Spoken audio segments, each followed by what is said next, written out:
မန္တလေးတိုင်းရဲ့ပကပတာဝန်ခံကိုနာကြီးကိုမိုင်းလာတပ်ဖွဲ့ကဖမ်းဆီးပြီးစစ်တပ်လက်ကိုအပ်လိုက်ပါတယ်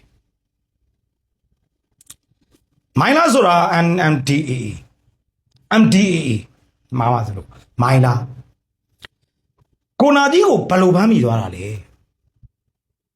ကိုနာကြီးရဲ့ဇနီးကကျိုင်းတုံမှာကေပေးသွားဖွင့်တယ်လမ်းမှာစစ်တပ်ကဖမ်းမိသွားတယ်အဲ့တော့ကိုနာကြီးရဲ့ဇနီးကိုစစ်ပြီးတော့ကိုနာကြီးမိုင်းလာမှာနေတဲ့နေရာကိုအတိအကျသိပြီးတော့စစ်တပ်ဟာမိုင်းလာတပ်ဖွဲ့ကိုဖမ်းဆီးခိုင်းတယ်လို့ကျွန်တော်တို့အကြမ်းမြင့်သိထားတယ်ဒါပေမဲ့မိုင်းလာဘက်ကအထွေထွေတွင်းမှုကတော့သူမသိပါဘူးလို့ပြန်ဖြေကြားတာရှိတယ်ဒီပြစ်စင်ဟာဗိုလ်ချုပ်ရာပြည့်နဲ့မိုင်းလာတပ်ဖွဲ့တွဲဆုံပြီးတဲ့နောက်ပိုင်းမှာဖြစ်ပေါ်လာတာဖြစ်ပါတယ်မကြခင်ကမှ TNL နဲ့နေပြည်တော်မှာဆွေးနွေး MNDAA နဲ့ဝနေတဲ့ဆွေးနွေးရှမ်းမြောက်ကတော့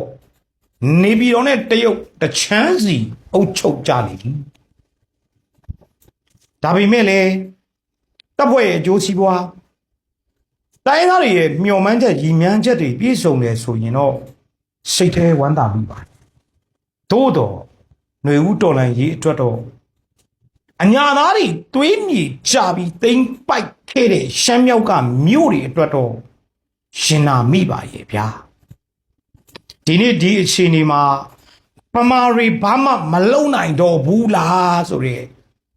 မေကုန်းကြီးတစ်ခုကတော့ပေါ်နေပါပြီတိုင်းပြည်မှာလူကြီး80ရာခိုင်နှုန်းတော့ရှိတယ်ပမာရီဘာမှမလုံနိုင်ဘူးလားကျေးဇူးတင်ပါတယ်